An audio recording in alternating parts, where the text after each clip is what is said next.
and welcome to TiElogues. And we are celebrating the festive spirit in the air. And we are talking to Shikha Pava of House This today. Welcome, Shikha. This Thank you for having fest- me. Shikha, this festive season is special for all of us. Tell us, as an entrepreneur and for your brand, what are some key highlights in this festive season from demand point of view? Any new categories that you have launched? Sure.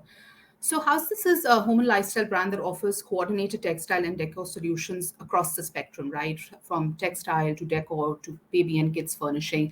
And it's been exciting to see, that post some normality coming after the pandemic, new sort of green shoots have emerged in multiple categories. I think the first has definitely been that there is finally people are meeting, engaging in person, and obviously this has a massive uptick during Diwali. So we're seeing categories like serveware, the categories like ceramics, for example, getting a major boost because consumers obviously are finding use cases for it. The second is, of course, gifting, which lends itself very well to our category, home and lifestyle. And now you see gifting happening, whether it is organizations doing it or whether it is being used for employee sort of branding. So I think there are multiple use cases emerging even on that front. So, and I think just as a quick note, I think home per se itself became, I think, a category of focus during the pandemic, and that has certainly helped us to now create multiple product categories, give customers more options because customers are now asking for it. So personally, it's been very heartening for me to see that trend post pandemic for home. Okay, a house this is a digital first brand, but Vishika, home decor is largely brick and mortar. Are you looking to explore the offline model as well? So great question because I agree with you completely. There is certainly a need for touch and feel still in our category, but and which is why we continue to have an offline presence and we're building that on the side while we definitely define ourselves as digital first, being available on marketplaces and D2C.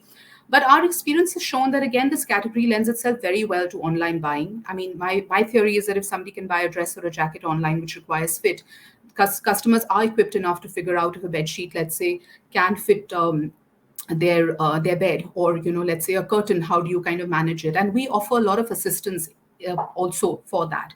Customers come to us, we do custom inquiries, etc. So I think hand holding definitely helps the customer. And we've seen actually that the younger cohort of customers that we cater to, right, per se the Gen Zs, they're not hesitant to do their first trial online. So while we continue to build an offline play for, let's say, the larger older audience, which is the 30 to 40, let's say, category, the younger audience actually is very happy to do their first trial online. And I think that mix has been working for us very well. Okay, are you seeing any new key revenue drivers, new business categories emerge in the sector? Sure, I think it's been great because the last 5 to 6 years is a great ecosystem that has developed, right, with co-working spaces, co-livings, and host and with Indians traveling all across, even within the country, hostels, homestays have become so popular, and that's actually a new market that we're looking to tap right now.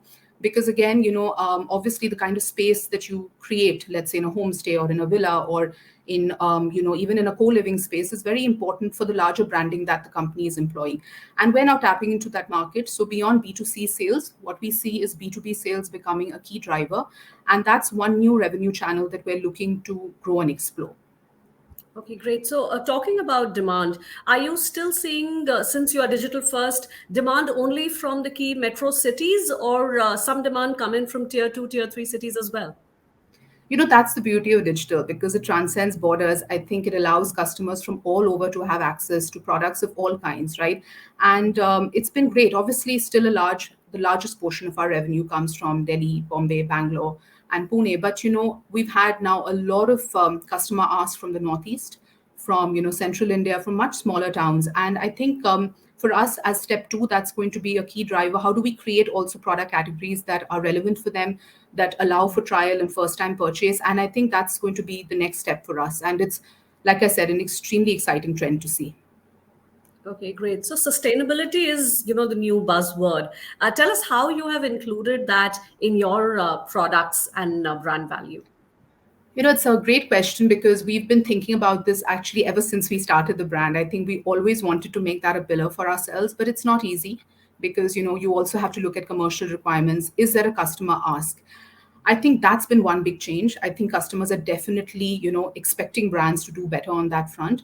But I think as a brand, we are very conscious that we want to claim ourselves to be sustainable only when we are doing so, right? Otherwise, I think there's a lot of claims that are made, but not actually products that are actually sustainable. So what we are doing is taking it one by one across the value chain. So sustainability is not just products that necessarily are sustainable. It can also be your packaging, for example, that can offer sustainable alternatives. So we've started with that. So for example, a lot of our products are packed with reused extra waste fabric that we have in our warehouse. So we don't invest in creating new plastic, new material for it. And customers have responded phenomenally to that. And as a step, we are also introducing certain collections that are truly sustainable, whether it is created by artisans, whether they're using azo-free dyes, obviously more environmentally friendly alternatives. So we're doing that on the product front as well. But as a brand, we're committed to look at the entire value chain and reduce our carbon footprint across all footprint at all points. That's great. So, Shikha, you have been associated with TiE Delhi NCR for some time. Tell us how this association has helped you in your entrepreneurial journey. I go way back with Tide because when I started my first venture, which was in 2010, I remember the first conference I attended was actually a Tide Delhi one. And of course, it was, eye opening for me just to network and meet a lot of, prolific people there. And in the last 4 to 5 years, I've really obviously consciously invested more time in Thai. And I think what I appreciate the most is that it's a place which offers opportunities for everyone, right? Whether you're an entrepreneur in health tech or whether you're somebody like me in consumer, there is genuine insight and advice that is offered at all points. There are great opportunities for mentoring and also for giving back to the ecosystem, right? And I think for me, in that sense, it's been a very, very comprehensive platform, and I've enjoyed being a part of it thoroughly. Thank you, Shikha. Thanks a lot. It was a pleasure speaking with you. Have a great festive season. Likewise, thank you. Thank you for having me.